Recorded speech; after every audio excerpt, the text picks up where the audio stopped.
बिंदी channel में आप सभी का स्वागत है। तो दोस्तों, आज के इस वीडियो में आप सभी के लिए बिहार एस-टेट यानी कि बिहार पीजीटी के जो भी अभ्यर्थी हैं, जो भी इस परीक्षा को देने वाले हैं, तो उनकी परीक्षा में जो भी सिलेबस है उसके अनुसार परीक्षा से कुछ समय पूर्व यानी कि जैसे 14 तारीख को आपकी परीक्षा है, तो कुछ ऐसे टॉपिक्स, ऐसी चीज़ें मैं आप सभी को कवर कराऊंगी ताकि अगर ये आप कर ले तो काफ़ी हद तक आपकी परीक्षाएं जो है सफल कराने में कारगर सिद्ध होगी। अगर बात करूँ, देखिए पिछले वीडियो में मैंने आपको जितनी भी कहानियां हैं उनका शॉर्ट नोट बना के दिया था। इसके अलावा नेक्स्ट वीडियो में मैंने आप सबको कविताओं के ऊपर शॉर्ट वीडियो बना दिया था। आप सभी इन दोनों वीडियो के लिंक जो है मैं डिस्क्रिप्शन बॉक्स में दे दूंगी, आप देख लीजिएगा। इसके अलावा बिहार एस-टेट के नाम से आपको प्लेलिस्ट भी मिल जाएगी, तो आप उस प्लेलिस्ट में भी देख सकते हैं। और आज हम चर्चा करेंगे इसमें दिए गए उपन्यास के ऊपर। तो इसमें आपको 3 उपन्यास पढ़ने हैं: गोदान, मैला आंचल और त्यागपत्र। तो सबसे पहले हम बात कर लेते हैं गोदान उपन्यास की, इसके कुछ महत्वपूर्ण बिंदुओं की, इसके पात्र आदि की। तो गोदान जो है प्रेमचंद जी का अंतिम और सबसे महत्वपूर्ण उपन्यास है। देखिए, प्रश्न जो है परीक्षा में कितनी बार पूछा जा चुका है कि प्रेमचंद जी का अंतिम उपन्यास कौन सा है। तो यहाँ पर ध्यान रखिएगा कि प्रेमचंद जी का अंतिम पूर्ण उपन्यास, जब बात आती है पूर्ण उपन्यास की तो वहाँ हम गोदान का नाम लेते हैं, और जब बात आती है अपूर्ण उपन्यास की तो इनका अपूर्ण उपन्यास मंगलसूत्र है। ठीक है, तो दोनों ही चीज़ें ध्यान में रखिएगा कि प्रश्न आपसे क्या पूछा जा रहा है। ठीक है, अब बात करते हैं इसके प्रकाशन वर्ष की, क्योंकि प्रकाशन वर्ष भी पूछा जाता है। तो इसका प्रकाशन वर्ष है 1936 ईस्वी। ठीक है, इस उपन्यास में भारतीय ग्राम्य समाज एवं परिवेश का सजीव चित्रण जो है हमें देखने को मिलता है। गोदान उपन्यास ग्राम्य जीवन और कृषि संस्कृति का महाकाव्य है। अब यहाँ पे एक और चीज़ बता दूँ कि प्रश्न यहाँ से भी इस प्रकार पूछा गया है कि कृषक जीवन का महाकाव्य किस उपन्यास को कहा गया है। तो गोदान उपन्यास को। ठीक है, चलिए हमारा अगला प्रश्न है। आगे जो टॉपिक क्या है, इसमें प्रगतिवाद, गांधीवाद और मार्क्सवाद तीनों का हमें सामंजस्य जो है देखने को मिलता है। ठीक है, चलिए आगे।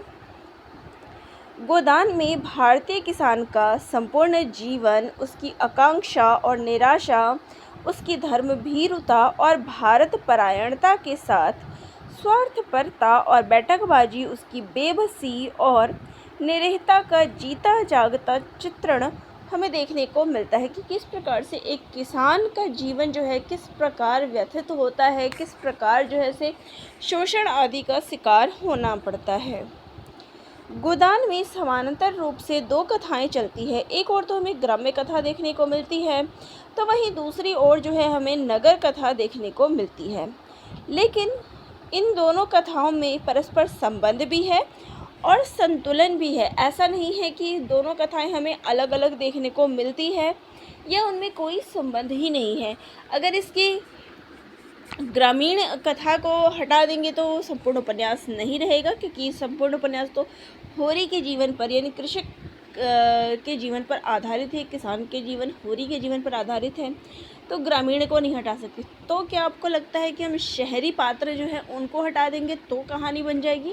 तो बिल्कुल भी नहीं बनेगी। तो दोनों का ही आपस में बहुत ही गहरा तालमेल बिठा रखा है और उसके बिना ये कहानी नहीं बन सकती। ठीक है, इसमें देश काल की परिस्थितियों का सटीक वर्णन जो है किया गया है। होरी की वेदना पाठकों के मन में गहरी संवेदना भर देती है। गोदान भारतीय कृषक जीवन के संत्रासमय संघर्ष की कहानी है कि किस प्रकार से एक किसान जो है अपना संपूर्ण जीवन संघर्षरत बिताता है। गोदान में गाय का महत्व देखिए। गोदान, गो क्या होता है? गाय। तो गाय का दान, तो इसमें गाय के महत्व को बताया गया है। और धर्म के दबाव को झेलते किसान की मनः स्थिति का चित्रण है कि जिसका संपूर्ण जीवन यानी कि एक किसान का संपूर्ण जीवन, होरी का संपूर्ण जीवन क्या है? एक गाय की लालसा में बीत जाता है कि उसके पास एक गाय हो। और उसी की लालसा उसको वो अंत मतलब मृत्यु तक प्राप्त कर लेता है। और मृत्यु के समय में गोदान करने की बात जो है कही जाती है, तो वो कहाँ से करेगा? जिस गाय को वो कभी खरीद नहीं सकता था, उसकी बात यहाँ की गई है। यह उपन्यास कृषकों की आर्थिक समस्या को चित्रित करता है। तो हमें इसका आर्थिक चित्रण भी देखने को मिलता है कि किस प्रकार किसान जो है उसकी आर्थिक समस्याएं उसको मजबूर कर देती है। ठीक है, तो ये सारे तो इसके विषय वस्तु हो गए। अब बात करते हैं इसके प्रमुख पात्रों की। तो इस उपन्यास का जो मुख्य पात्र है वो है होरी। नायक है, कृषक वर्ग का प्रतिनिधि पात्र है। धनिया होरी की पत्नी है, उपन्यास की नायिका है, कृषक वर्ग की प्रतिनिधि पात्र है, निर्भीक और निडर है, एक परिश्रमी महिला है। बात करते हैं गोबर की। तो होरी धनिया का ये पुत्र है, इसकी उम्र लगभग 16 वर्ष है, ये झुनिया का पति है, विद्रोही चेतना का प्रतीक है। सोना होरी की बड़ी बेटी है, 12 वर्ष की है। रूपा होरी की छोटी पुत्री है, 6 वर्ष की है। ठीक है, हीरा होरी का छोटा भाई है, पुनिया का पति है, होरी की गाय को इसी ने जहर दिया था। शोभा होरी का छोटा भाई है। भोला होरी के गांव का ग्वाला है, झुनिया और कामता का पिता है। राय साहब अमरपाल सिंह सेमरी गांव के निवासी हैं और जमींदार है। तो इस उपन्यास में हमें 2 गांवों का जिक्र मिलता है, सेमरी और बेलारी। तो ये बेलारी के ज़मींदार होते हैं और सेमरी गांव के निवासी होते हैं। प्रोफेसर मेहता विश्वविद्यालय में दर्शन शास्त्र के अध्यापक है, प्राध्यापक हैं। पंडित दाता दीन होरी के गांव का पंडित है, माता दीन का पिता है, धूर्त और चालाक है। मिस्टर खन्ना बैंक के मैनेजर हैं और शक्कर मिल के मैनेजिंग डायरेक्टर है, जहां बाद में गोबर जो है काम करता है। ठीक है, मिस मालती इंग्लैंड से डॉक्टरी पढ़कर आई युवती है, गतिशील चरित्र वाली युवती है। और लेखक ने, देखिए प्रश्न यहाँ पर इससे आता है कि बाहर से तितली भीतर से मधुमक्खी किसे कहा गया है? तो मिस मालती को। और किसके द्वारा कहा गया है? कई बार पूछ लेते हैं कि ये किसने कहा है, बाहर से तितली और भीतर से मधुमक्खी। तो ये बात जो है स्वयं लेखक के द्वारा यानी प्रेमचंद के द्वारा कही गई है। बुद्धिजीवी वर्ग की महिला है। और मालती की 2 अन्य जो है बहन भी हैं। तो यहाँ मैं इसलिए बता रही क्योंकि अभी हाल ही में एक परीक्षा हुई थी, उसमें गोदान के पात्र पूछे गए थे और वहाँ प्रश्न आया था। तो मालती की बहन के नाम में एक है सरोज और दूसरी है वृंदा। तो ये 2 बहनें जो है मालती की है। यहाँ आप नाम याद रख लीजिएगा क्योंकि परीक्षा में अलग पात्र जो गौण पात्र होते हैं उससे भी प्रश्न पूछते हैं। झुनिया भोला की विधवा बेटी है, गोबर की प्रेमिका और पत्नी है, धनिया के प्रति सेवा भाव से युक्त है। गोविंदी खन्ना साहब की पत्नी है, मेहता की दृष्टि में आदर्श नारी है। सरोज मालती की बहन है। सीलिया जाति की चमारिन है, माता दीन की प्रेमिका है और जाति प्रथा की ये शिकार है। झिंगूरी सिंह गांव का महाजन है, गंडा सिंह गांव का महाजन है। पटेश्वरी गांव का पटवारी है, भ्रष्टाचारी और स्वार्थी व्यक्ति है। तो ये सारे गोदान उपन्यास के प्रमुख पात्र हैं। तो यहाँ हमारा गोदान उपन्यास से संबंधित विषय वस्तु, इसका प्रकाशन वर्ष आदि क्या है, इसके प्रमुख पात्र क्या है, ये सभी चर्चा हो गई। अब बात करते हैं मैला आंचल की। तो यहाँ मैला आंचल के बारे में अब हम बात करेंगे। तो इस उपन्यास के लेखक हैं फणीश्वर नाथ रेणु जी और इसका प्रकाशन वर्ष है 1954 ईस्वी। काफ़ी बार जो है इसका प्रकाशन वर्ष पूछा गया है। अब इसमें कौन से गांव का वर्णन हुआ है, तो गांव का नाम आप ज़रूर ध्यान में रखिएगा क्योंकि मैला आंचल का और गोदान उपन्यास का गांव ज़रूर पूछा जाता है। ठीक है, तो उपन्यास में वर्णित गांव तो बिहार के पूर्णिया जिले के मेरीगंज गांव की कथा का वर्णन जो है मैला आंचल में किया गया है। अब यहाँ अगला प्रश्न एक और आ जाता है कि उपन्यास का नायक कौन है। तो यहाँ पर कई लोग कंफ्यूज हो जाते हैं कि मैला आंचल का नायक डॉक्टर प्रशांत है, लेकिन नहीं, मैला आंचल का नायक वहाँ का अंचल, वहाँ का क्षेत्र है, यानी कि जो मेरीगंज की कथा है। तो यहाँ इस उपन्यास में जो मैला आंचल का नायक है वो मेरीगंज है, यानी वहाँ का अंचल क्षेत्र है। ठीक है, कुल पृष्ठों की बात करें तो इस उपन्यास में कुल पृष्ठ हैं 250। ठीक है। खंड की बात करें कि ये कितने खंडों में विभाजित है, तो ये उपन्यास 2 खंडों में विभाजित है। इसमें परिच्छेद की बात करें तो इसमें 67 परिच्छेद हैं। इसके पहले खंड में 44 परिच्छेद हैं और दूसरे खंड में 23 परिच्छेद हैं। ठीक है, इनको याद रख लीजिएगा क्योंकि परीक्षा में पूछे जाते हैं। अब जैसे कि मैंने बताया कि ये 2 खंडों में विभाजित है, तो इसके पहले खंड में स्वतंत्रता पूर्व यानी कि स्वतंत्रता से पहले के गांव का चित्रण है, और वहीं इसके दूसरे खंड में स्वतंत्रतायुत्तर यानी कि स्वतंत्रता के बाद बदलते हुए गांव के जीवन के बिखराव व टूटन का चित्रण है। राजनीतिक जो परिस्थितियां हैं, किस प्रकार से जो है राजनीतिक अपने में ही मग्न रहते हैं, इन सभी का चित्रण है। तो देखिए, पहले खंड में मठ के महंत रामदास और बाद में सेवादास के थोथे आडंबर और पाप आचार, मनुष्य की गरीबी, बेबसी और शोषण, डॉक्टर प्रशांत का अनुसंधान कार्य, राजनीतिक चेतना, पार्टियों का परस्पर विरोधी एवं प्रचार, सांस्कृतिक चेतना, रूढ़ियों, परंपराओं एवं आडंबरों के प्रति विद्रोह, पर्व त्योहार, रीति रिवाज, नृत्य, संगीत आदि, सामाजिक चेतना, संथालों द्वारा तहसीलदार की भूमि पर बलपूर्वक अधिकार, सांप्रदायिकता, जमींदारी प्रथा की समाप्ति आदि एक साथ विविध चित्र जो है प्रस्तुत किए गए हैं। वही बात करें इसके दूसरे खंड की, तो इसमें पुलिस अत्याचार, मठ के आडंबरों का पर्दाफाश, तहसीलदार साहब के कुंठाओं, ग्राम्य दंगल, राजनीतिक पार्टियों का खोखलापन, गांधीवाद की रिक्तता, प्रशांत एवं कमला के विवाह और पटना और वापस जाने का निश्चित आदि का चित्रण जो है हमें इसके दूसरे खंड में देखने को मिलता है। ठीक है। अब बात करते हैं इसके प्रमुख पात्रों की। तो ये तो हो गई इसके खंड की चर्चा की किस में क्या चीज़ें वर्णित की गई है। अब इसमें कौन कौन से पात्र हैं, तो पहला है तहसीलदार विश्वनाथ, मेरीगंज का सर्वाधिक प्रतिष्ठित तथा कानूनी दावपेच में माहिर व्यक्ति है। डॉक्टर प्रशांत कुमार कुशल एवं कर्मठ डॉक्टर हैं, डीनों के हितैषी हैं। विश्वनाथ प्रसाद की पुत्री कमली या फिर कमला कह लें, उसके प्रेमी और फिर बाद में विवाह हो जाता है तो पति होते हैं। ठाकुर राम कृपाल सिंह राजपूत टोले का प्रमुख व्यक्ति है, अनपढ़ किंतु चतुर पुरुष है। महंत सेवादास मेरीगंज के मठ का विलासी एवं अंधा महंत है, जिसके कोठारिन दासी लक्ष्मी के साथ अवैध संबंध है। महंत रामदास महंत सेवादास का शिष्य है, बाद में मेरीगंज के मठ का महंत बन जाता है, दुर्बल चरित्र वाला व्यक्ति है। कालीचरण उपन्यास का सर्वाधिक साहसी तथा कर्मठ व्यक्ति है, दुर्बलों का सहायक है। बालदेव कांग्रेस का कर्मठ कार्यकर्ता है, जो लक्ष्मी के प्रति अनुराग भाव रखता है। सुमृत दास मेरीगंज में बेतार के तार की भूमिका निभाने वाला प्रमुख व्यक्ति है। चलित्र कर्मकार अपने जीवन काल में ही कहानी बना साहसी डकैत। ज्योतिषी यानी कि ज्योतिषी के लिए इसमें ज्योतिषी शब्द का प्रयोग किया गया है, तो ज्योतिषी का कूप मंडुक पंडित ओझा है। खेलावन सिंह यादव टोली का प्रमुख व्यक्ति है।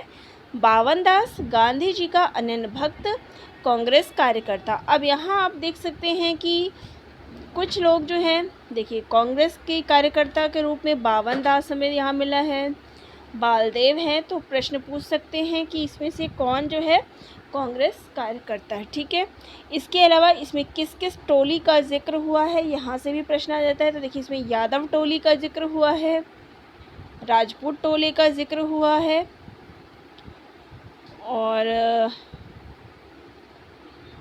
तो इसमें करीब 3-4 टोले जो हैं हमें अलग अलग देखने को मिलते हैं, जो कि इसके प्रमुख हैं। अब बात करते हैं इसके नारी पात्रों की। तो कमली या कमला तो विश्वनाथ प्रसाद की पुत्री है और डॉक्टर प्रशांत की प्रेयसी पत्नी है।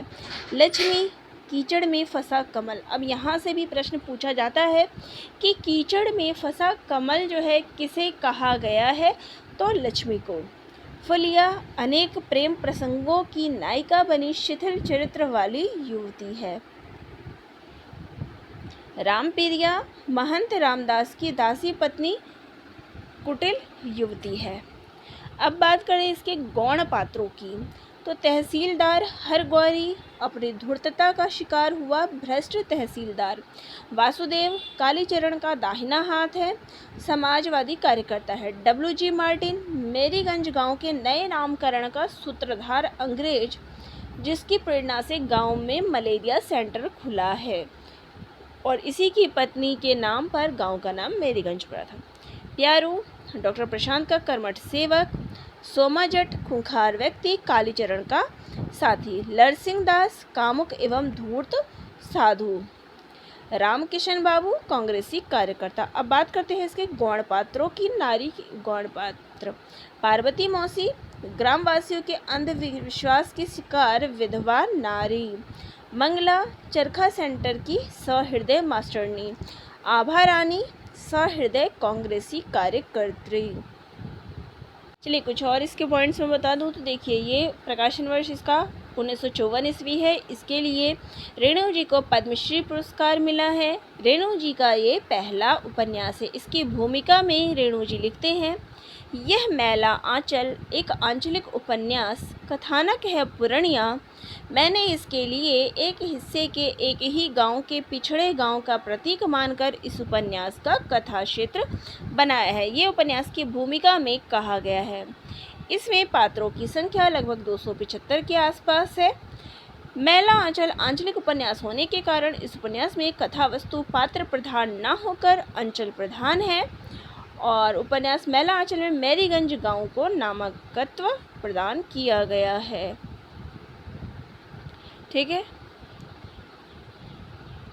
अगर आप कहेंगी तो मैं इसका सारांश भी आपको बता दूंगी, लेकिन अगर ज़रूरत नहीं है तो मैं इसका सारांश नहीं बताऊंगी। जो इस उपन्यास से संबंधित जरूरी चीज़ें थी, जैसे इसका प्रकाशन वर्ष हो गया, का पात्र हो गए, विषय वस्तु हो गए, उन सब के ऊपर चर्चा हो चुकी है। तो चलिए अगला और अंतिम जो आपको उपन्यास पढ़ना है वो है त्यागपत्र। तो त्यागपत्र उपन्यास जो है जैनेन्द्र का उपन्यास है और जैनेन्द्र जी का ये तीसरा उपन्यास है। ठीक है, इसका प्रकाशन वर्ष है 1937 ईस्वी। अब विषय वस्तु की बात करें कि इस उपन्यास की क्या विषय वस्तु है, तो इसमें अनमेल विवाह का क्या दुष्परिणाम होता है वो इस उपन्यास में दिखाया गया है।